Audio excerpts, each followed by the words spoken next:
1 Coríntios, capítulo 1. Paulo, chamado para ser apóstolo de Cristo Jesus pela vontade de Deus, e os irmãos Sóstenes, a igreja de Deus que está em Corinto. Os santificados em Cristo Jesus e chamados para serem santos, juntamente com todos os que, em toda parte, invocam o nome do nosso Senhor Jesus Cristo, Senhor deles e nosso.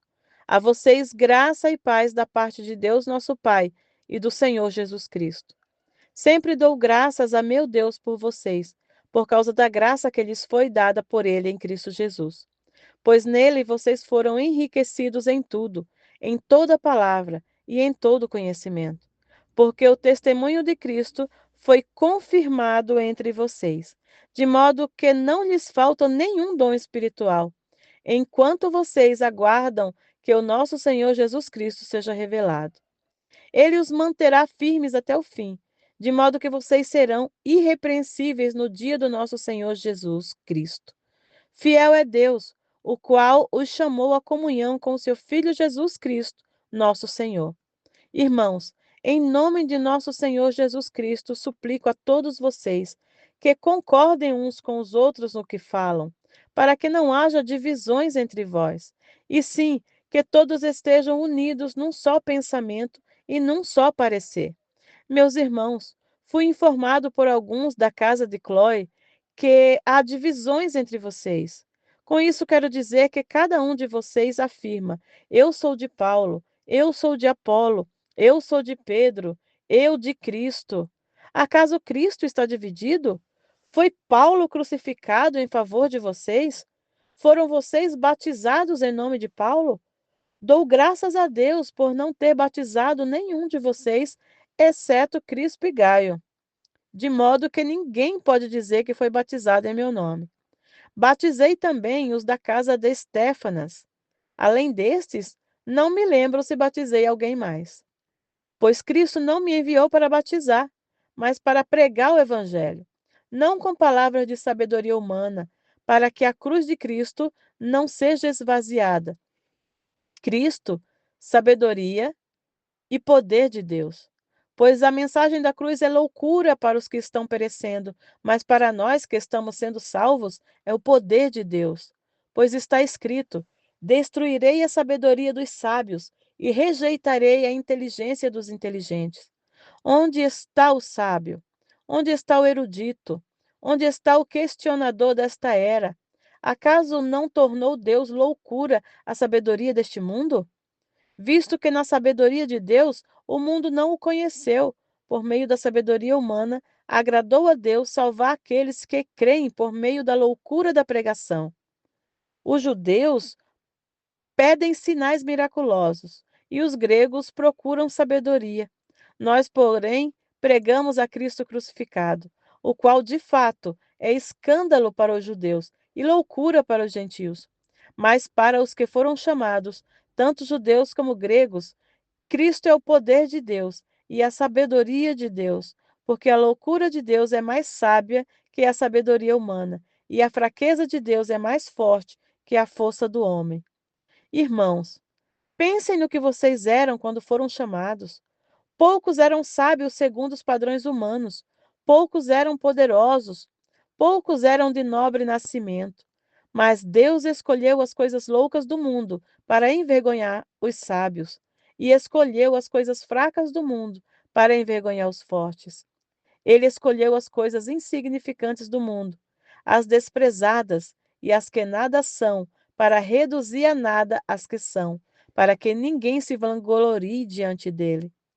É, porém, por iniciativa dele que vocês estão em Cristo Jesus, o qual se tornou sabedoria de Deus para nós, isto é, justiça, santidade e redenção, para que, como está escrito, quem se gloriar, glorie-se no Senhor. 1 Coríntios, capítulo 2. Eu mesmo, irmãos, quando estive entre vocês, não fui com discurso eloquente, nem com muita sabedoria para lhes proclamar o ministério de Deus, pois decidi nada saber entre vocês, a não ser Jesus Cristo e esse crucificado. E foi com fraqueza, temor e muito tremor que tive entre vocês. Minha mensagem e minha pregação não consistiam de palavras persuasivas de sabedoria, mas consistiram de demonstração do poder do Espírito, para que a fé que vocês têm não se baseasse na sabedoria humana, mas no poder de Deus. Entretanto, falamos de sabedoria entre os maduros, mas não da sabedoria desta era, ou dos poderosos dessa era, que estão sendo reduzidos a nada. Pelo contrário, falamos da sabedoria de Deus, do mistério que estava oculto, o qual Deus pré-ordenou antes do princípio das eras, para a nossa glória. Nenhum dos poderosos desta era entendeu, pois se tivessem entendido, não teriam crucificado o Senhor da glória. Todavia, como está escrito, olho nenhum viu, ouvido nenhum ouviu, mente nenhuma imaginou o que Deus tem preparado para aqueles que o amam. Mas Deus o revelou a nós por meio do Espírito. O Espírito sonda todas as coisas, até mesmo as coisas mais profundas de Deus. Pois quem dentre os homens conhece as coisas do homem, a não ser o Espírito do homem que nele está? Da mesma forma, ninguém conhece as coisas de Deus, a não ser o Espírito de Deus. Nós, porém, não recebemos o Espírito do mundo, mas o Espírito procedente de Deus, para que entendamos as coisas que Deus nos tem dado gratuitamente. E não é capaz de entendê-las porque elas são discernidas espiritualmente. Mas quem é espiritual discerne todas as coisas, e ele mesmo por ninguém é discernido.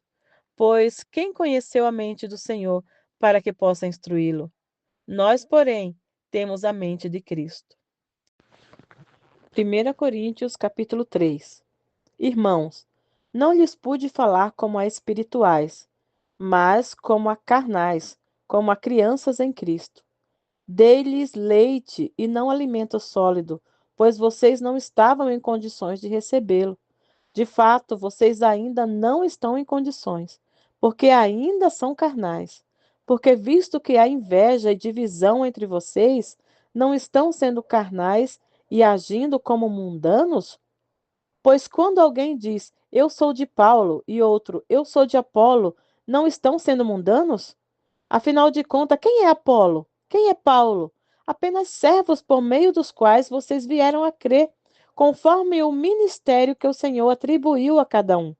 Eu plantei, Apolo regou, mas Deus é quem faz o crescimento. De modo que nem o que planta, nem o que rega são alguma coisa, mas unicamente Deus que efetua o crescimento. O que planta e o que rega têm um só propósito, e cada um será recompensado de acordo com o seu próprio trabalho. Pois nós somos cooperadores de Deus, vocês são lavoura de Deus e edifício de Deus, conforme a graça de Deus que me foi concedida. Eu, como sábio construtor, lancei alicerce e outro está construindo sobre ele.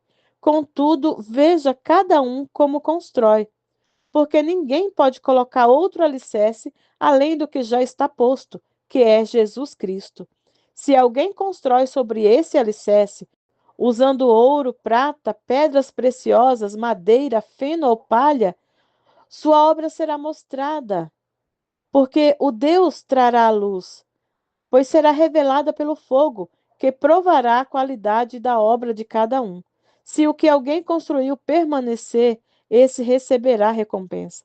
Se o que alguém construiu se queimar, esse sofrerá prejuízo. Contudo, será salvo, como alguém que escapa através do fogo. Vocês não sabem que são santuário de Deus e que o Espírito de Deus habita em vocês? Se alguém destruir o santuário de Deus, Deus o destruirá. Pois o santuário de Deus, que são vocês, é sagrado. Não se engane. Se algum de vocês pensa que é sábio, segundo os padrões dessa era, deve tornar-se louco para que se torne sábio. Porque a sabedoria deste mundo é loucura aos olhos de Deus, pois está escrito: Ele apanha os sábios na astúcia deles. E também, o Senhor conhece os pensamentos dos sábios e sabe como são fúteis. Portanto, ninguém se glorie em homens, porque todas as coisas são de vocês. seja Paulo, seja Apolo, seja Pedro, seja o mundo, a vida, a morte, o presente ou o futuro. Tudo é de vocês, e vocês são de Cristo, e Cristo de Deus. 1 Coríntios capítulo 4. Portanto, que todos nós considerem como servos de Cristo e encarregados dos mistérios de Deus. O que se requer destes encarregados é que sejam fiéis. Pouco me importa ser julgado por vocês ou por qualquer tribunal humano. De fato, nem eu julgo a mim mesmo, embora em nada a minha consciência me acuse, nem por isso justifico a mim mesmo. O Senhor é quem me julga. Portanto, não julguem nada antes da hora devida. Esperem até que o Senhor venha. Ele trará à luz o que está oculto nas trevas e manifestará as intenções dos corações. Nessa ocasião, cada um receberá de Deus a sua aprovação. Irmãos, apliquei essas coisas a mim e a Apolo por amor de vocês, para que aprendam de nós o que significa. Não ultrapassem o que está escrito. Assim, ninguém se orgulhe a favor de um homem em detrimento de outro, pois quem torna você diferente de qualquer outra pessoa? O que você tem que não tenha recebido? E se o recebeu, por que se orgulha? Como se assim não fosse? Vocês já têm tudo o que querem, já se tornaram ricos, chegaram a ser reis. E sem nós, como eu gostaria que vocês realmente fossem reis, para que nós também reinássemos com vocês. Porque me parece que Deus nos colocou a nós, apóstolos, em último lugar, como condenados à morte. Temo-nos tornados um espetáculo para o mundo, tanto diante de anjos como de homens. Nós somos loucos por causa de Cristo, mas vocês são sensatos em Cristo. Nós somos fracos, mas vocês são fortes. Vocês são respeitados, mas nós somos desprezados. Até agora estamos passando fome, sede e necessidade de roupas. Estamos sendo tratados brutalmente. Não temos residência certa e trabalhamos arduamente com nossas próprias mãos. Quando somos amaldiçoados, abençoamos. Quando perseguidos, suportamos. Quando caluniados, respondemos amavelmente. Até agora, nós nos tornamos a escória da terra, o lixo do mundo. Não estou tentando envergonhá-los ao escrever essas coisas, mas procuro adverti-los como a meus filhos amados. Embora possam ter 10.000 tutores em Cristo, vocês não têm muitos pais, pois em Cristo Jesus eu mesmo os gerei por meio do Evangelho. Portanto, suplico-lhes que sejam meus imitadores. Por essa razão, estou lhe enviando Timóteo, meu filho amado e fiel no Senhor, o qual lhes trará à lembrança a minha maneira de viver em Cristo Jesus, de acordo com o que eu ensino por toda parte e em todas as igrejas. Alguns de vocês se tornaram arrogantes, como se eu não fosse mais visitá-los, mas irei muito em breve, se o Senhor permitir. Então saberei não apenas o que estão falando esses arrogantes, mas que poder eles têm, pois o reino de Deus não consiste em palavras, mas em poder. Que é que vocês querem?